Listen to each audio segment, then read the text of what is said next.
There are there are hockey myths which persist despite facts proving them wrong.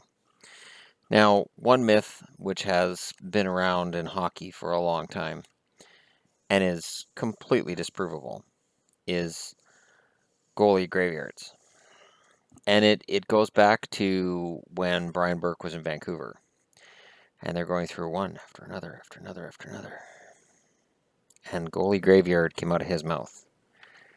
The honest truth is, there was a goalie graveyard in Vancouver because the best goalie the Canucks had was Archie Urbay, and they decided Archie couldn't be a starter, so they let him go. Despite the fact he had the best winning record, the best save percentage, he was, I would say, arguably seemed to be the most liked on the team. Seemed to be a very popular guy. And then he went on to lead Carolina pretty damn far in the playoffs, not that long after. But the Canucks went with Gar Snow because he was taller, not because he was better.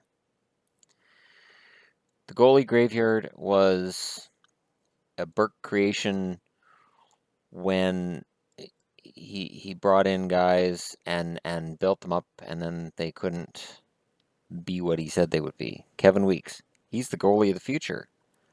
No, he couldn't win a game, and that wasn't Weeks' fault. It was the fact that he was playing for teams between Florida and Vancouver that weren't very good, but his winning record was abysmal. And it's a funny thing because in recent years I've looked at Philly and said, well, Philly's a goalie graveyard. I've said that myself. But honestly, it is a myth created to hide bad general managing. Managers that every other year go, well, this guy doesn't work, we're going to toss him. And Philly's bad for that. Philly's bad for every couple years going, well, got to find another scapegoat. Well, what's the goalie look like? Well, he's not quite good enough. Anaheim's had a bit of a revolving door in net lately. I mean, I guess I can look over teams and say, well, which one's had a recent revolving door?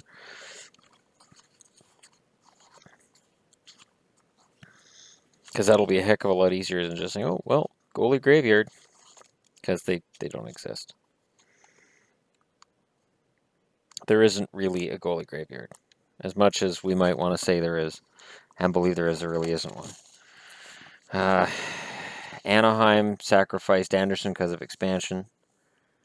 Gibson's the starter. He was supposed to be. Arizona's had Mike Smith for a while. Matt Smith is less likely since he played the Doctor in Doctor Who.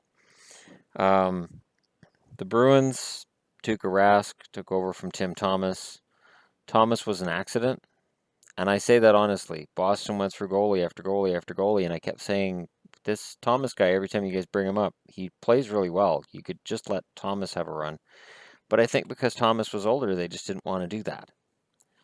Buffalo, not a goalie graveyard. They get Lehner because Miller was sort of falling apart, and they need a young goaltender to lead this team through the rebuild process to something better.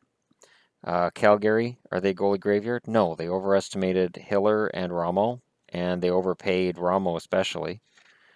And now they're doing what they have to fix it, which is Elliott and Johnson. Carolina, not a goalie graveyard. They've had Cam Ward for 10 years, for better or for worse. Chicago, nope.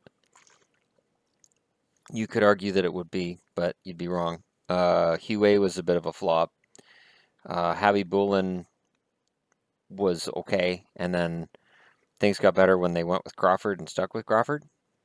And whether that's all Crawford's doing or just the fact that the team decided to stick with this one guy, I don't know. I'm not here to make that decision. I'm here to say, hey, which teams are goalie graveyards, and Chicago is not. Colorado, no, they've had Varlamov for a while. Columbus, they go through backups, but goalie Bob's been their starter for a while. Dallas, see, right now people could look and go, oh man, that Dallas. They go through goaltenders. Look, they got two guys you just can't, goalie graveyard. It gets thrown around by fans.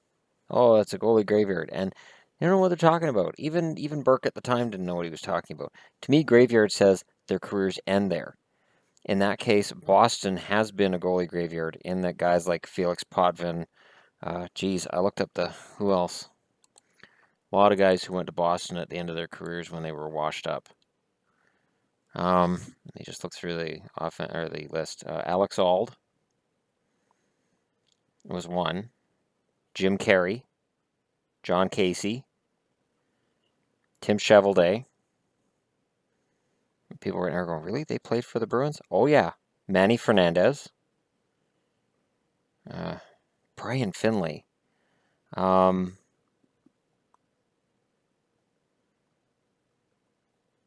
Graham went to Tampa after Boston, so that doesn't count.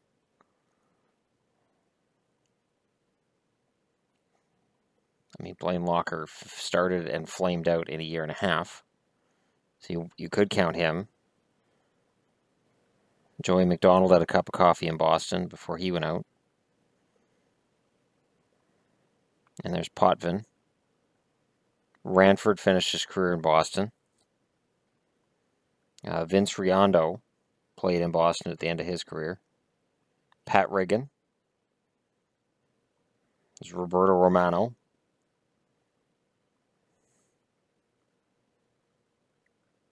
I think Peter Scooter was at the end of that one. Nicholas Fedberg had 1 year as a backup before he decided to bolt for the KHL. Hannu Toivonen was a flash in the pan. Marty Turco finished his career in Boston. Kay Whitmore finished his career in Boston. So, I mean, usually if I see like a veteran goaltender going to Boston, I'm like, well, he's done. That's the end of that. His career's over. Detroit, goalie graveyard? No, but Detroit's proved that a starting goalie isn't necessarily the key to winning a Stanley Cup. To the detriment of Chris Osgood. Osgood was a better goaltender than he's remembered for. He was never like Vezina quality. He was never top 5 in the NHL, but he was top 10 at certain points. And he certainly had the ability to be better than a lot of people gave him credit for. Edmonton, see, you could look at Edmonton over the last 5 years and say, look at the amount of goalies they've gone through. Yeah, they've had a lot of bad goaltenders. They've gone to a guy like Ben Scrivens and Victor Fast and told these guys, hey, you can do it. Even though Fast had one good season in Anaheim, a team that would protect him, and Scrivens had like a partial good season in LA, and before that he was second, like a 2B goaltender or an AHL goaltender. So that's not on them. That's not like something happens when these guys hit the franchise and their careers fall out. It's that Edmonton has propped up goaltenders who aren't good enough and said, oh, there's our new starter. And then when things fall apart, it's done. The one guy they should have held on to was Dubnyk, and they just let him go because, oh, his stats aren't very good. So, in terms of goaltenders right now in Edmonton, they have the best 1-2 punch they've had in at least a decade.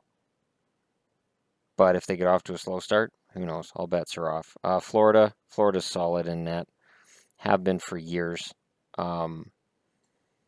Even when they had kind of a revolving door and Jose Theodore was in there here and there, they've always had decent goaltending. The Kings have had solid goaltending for a long time. The Wild proved right from the start when they had Rolison and I think it was McLennan. I think it was McLennan and Rolison. I wanted to say, or McLennan and Fernandez, because I know it was Fernandez and Rolison after. I think McLennan was in there first. And they've proven in Minnesota that as long as you have a really good defensive system, you can make your goaltenders look probably better than what they are. Minnesota Wild goalies had fantastic stats for years, but it was kind of known that if they leave Minnesota, they're not going to be as good. The only one who managed to live up to the Minnesota billing was Rolison, and even he struggled to maintain the numbers he had in Minnesota. But I don't look at Minnesota right now and say, oh, it's a revolving door. Montreal, obviously not. Nashville, no. There are some who would argue that Nashville should change their starter. I'm not arguing that here. Jersey, most solid goaltending for the last 25 years, and it's going to continue. Consistent. If I say solid, it makes it sound like they've got all these Vezina trophies that they really don't, but consistent. Islanders, again, you could look and go, oh man, the Islanders have gone through all these goalies. Yeah, Mike Milbury. Okay. Milbury decided trading Luongo to draft DiPietro was a really good idea. He decided trading Chara was a good idea. And the only one who felt trading Chara was a good idea was Mike Milbury. At the time, even though Chara hadn't put up the stats yet, everybody could see the potential with Zdeno Chara. The Rangers, obviously not. Between Richter and Lundqvist, they had a little bit of, hiccups here and there. But honestly, the Rangers have always had good goaltending. Ottawa, you could argue Ottawa's had a revolving door in net, but again, it comes down to general managers not being able to bring in a starter. When Craig Anderson hit Ottawa, I knew they had a starter. Philly is the closest I would say you get to a bad situation in net, a consistently bad situation in net. But with Mason and Neuwirth, it's better now than it has been in a long time, which is kind of frustrating for Philly fans, I would imagine, but it's better. It has to be tough for Philly fans in that with Holmgren, they were constantly recycling goalies. Now that Hextall's the guy in charge, I would hope that stops. I would hope that Hextall looks and goes, all right, we have to commit to a goalie, commit to a backup, and just leave it. And that's it. Pittsburgh, no revolving door there. St. Louis, kind of, sort of. Jake Allen, Brian Elliott, but before then, there's been a lot of guys through that crease. I remember Brent Johnson wasn't quite good enough. Vince Rondo wasn't quite good enough. Manny Legacy, not quite good enough. Chris Osgood, not quite good enough. Again, that's the GM. That's not the goaltenders. That's the GM going, I'm bringing these guys in. And then fans go the graveyard. Lost another one. San Jose. San Jose churned out so many good goaltenders in the mid-90s.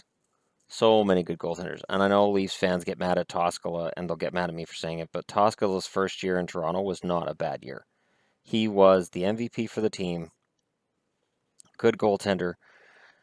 Not a guy you start 55, 60 games a year and likely asked to do too much as a member of the Leafs, but a good goaltender. I really don't.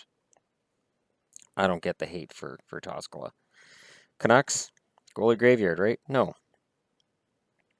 That's what frustrated me the most with Luongo. When Luongo came in and then when he got traded, 6 years later? Goalie graveyard. Over half a decade with one starter. Yeah, they switched backups every year because Luongo played so much that a backup would come in and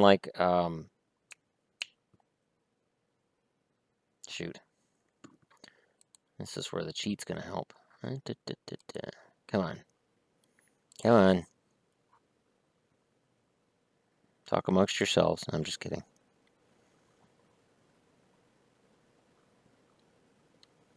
Oh yeah, that's it.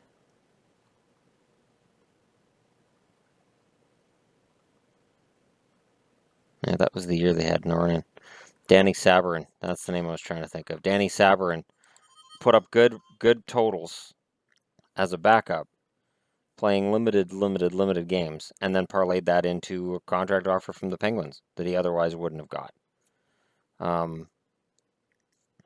Didn't have a long career after that, but still, the Canucks would just bring in one backup after another. Beyond Vancouver, there's the Washington Capitals. Yes, they've had a revolving door, but it was because there was always a better goalie coming up. So you had Neuwirth, Varlamov, and Holtby in the organization at the same time. It's crazy the amount of depth in Winnipeg or in Washington. And it was like this all started around the same time as Kolzig retired, and Washington seemed to just draft a goalie every year. And somehow a lot of them worked out. A lot of them looked really good. And then the last team here is Winnipeg. Well, Winnipeg can't be a goalie graveyard because they haven't had a starter other than Pavlich the entire time since they moved from Atlanta. And Atlanta didn't have a graveyard either because they had Pavlich who took over from Lehtinen, and Lehtinen took over from all of the expansion fodder they had before that. Now, whether that's worked to Winnipeg's detriment, I think is a topic for discussion. But there is no such thing as a goalie graveyard. I went through the first 5 teams in the NHL, and I went through, all right, here's the number of goalies that these teams have had since 1993. And I'm not talking about like every single goalie. I'm talking about like guys who played at least 18 to 20 games or played 15 games over 2 different seasons. So 15 games one year, 15 games next year. It just doesn't exist. The numbers are really, really close. I think where it's funny is when guys say, "Oh, well, this team had 6 goalies this year. It's ridiculous." And then you look, and you have a guy played 50, a guy played 20, and then the other 4 played like 10 games between them. And it's like that's an indication there's a lot of injuries going on, or that number 3 in the organization is an absolute wild card, and the team is trying to find that right number 3 guy to pull them out of a steep dive. It is not a sign at all that the team has a goaltending problem, because no team carries 5 or 6 goalies.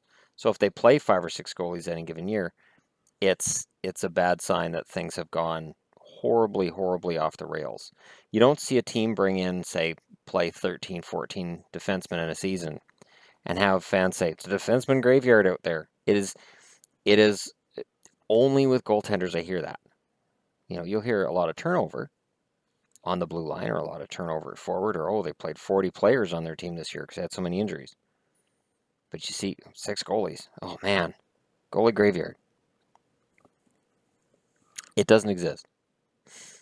It does not exist. What exists is poor GMs, or GMs who can't evaluate their goaltending talent. Let me go back to Vancouver here. Bad goalies Vancouver's had over the years. Oh boy. We'll start with Martin Brochu, who, when he was picked up off waivers from the Minnesota Wild, was this fantastic hidden gem, according to Brian Burke. And no, I remember after his first game, was it John Garrett? It was the color guy who said, now I don't remember if it was a Canucks game or if it was a Hockey Night in Canada game, but he was so bad in that one game that the announcer actually said, I think we've witnessed the end of Martin Brochu's career in the NHL, because he was that bad. Now, Brochu went on and played with Washington, where he played 2 games and he had 2 losses. And then he played in Pittsburgh, where he played 1 game, played 33 minutes and had 1 goal against. So, Brochu was pretty iffy. Frank Caprice was a goalie I liked as a kid. I look at his stats now and I go, wow, I don't know what I liked. Mike Fountain was built up to be this big starter. He was another Kirk McLean. They play the same game. It's going to be fantastic, and it fell apart quicker than Jar Jar Binks can say Misa thing can use it in Big Doo Doo this time. That's not Jar Jar's line. I don't care. Now I'm looking at John Garrett. Was John Garrett a bad goaltender in Vancouver? No. I look at his stats. It's like 905 save percentage the first year, and I remember that he came in, and I think that was the year he replaced. He replaced Berder in the All-Star game, and he played well. And then 83, 84, he has 14 wins, 10 losses, 2 ties, 851 save percentage. And then 84, 85, the year he retired, he only played 10 games. He had an 819 save percentage and only won 1 game. So you can decide whether or not he's a bad goaltender. Rick Hines, who looked fine in a Vancouver uniform during the 3 games he played and then went back to St. Louis for money. Glenn Hanlon was far too talented a goaltender, so they had to get rid of him. Come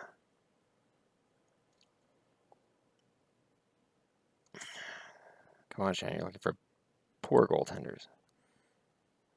No, that doesn't really qualify. I'm looking at Ken Lockett. That doesn't qualify either. Alfie Michaud. I won't qualify Rob McVicker because he wasn't projected to be an NHL goaltender anyways. Bob Mason as a Canuck, as I make the face, was pretty bad. I remember he came in as a free agent. Drew McIntyre wasn't bad. I think McIntyre's, I hope he gets a win before he retires if he hasn't retired already. Felix Potvin was good during his first, say, 20 games with Vancouver, and then quickly fell apart. Just shoot it over his glove side. Raycroft was better for the Canucks than I thought he would be. Curtis Sanford was better for the Canucks than I thought he would be. Corey Schwab was iffy. Peter Skudra was good. The coach didn't like him. Coach wouldn't play him. It didn't matter how well he played. He wasn't playing the next game. It didn't matter. Yeah, and that's it for bad goaltenders in Vancouver history. Joakim Eriksson didn't play very well for them either when he got the chance. I didn't include Dan Cloutier because Cloutier was very good during the regular season. It's just during the playoffs that things would go sideways, usually because he was hurt or he was overtired. Even then, he wasn't a bad goaltender. Yeah, he allowed a bad goal or two, the infamous Nicholas Lidstrom one, but he wasn't a bad goaltender. So yeah, goalie graveyard. I just went through all of Vancouver's iffiness, and anybody I didn't name means I think they were a decent goaltender. May just not have had a good break in Vancouver. But for all the talk of goalie graveyards that I've heard over the last 20 years, almost 20 years, I guess, since Burke made that comment, I just don't see it. I see a lot of GMs that just can't decide on a goaltender, make a mistake in goal, and then try to fix it, and fix it, and fix it. And I'm looking at you, Paul Holmgren. Or, George McPhee in Washington, where he had a wealth of goaltenders. And he knew he had a wealth of goaltenders. Well, he could trade Semyon Varlamov for draft picks because he knew what he had in net. And it's nice to have an embarrassment of riches in net. It's the reason why I've said if in the draft you're at that round where you don't have anybody who stands out, pick up a goalie, because if that goalie develops, you're going to be able to move them. And the odds of the 4th, 5th, 6th rounders making the NHL are iffy. And if you can get that goalie that slipped through the draft to that point, you can come out looking like you're brilliant. There's a lot of goaltenders right now playing in the NHL who were drafted 4th round and later, because it's really hard to pick up which goalies are going to be top notch when they're 25 at the age of 18. So, anyways, that's my view on goalie graveyards, the great myth of the NHL. So, if you have a myth in the NHL, a myth that you want to see busted, go ahead and mention it in the comments. Don't forget to hit like and subscribe if you're coming through. I appreciate those who come through and make their comments.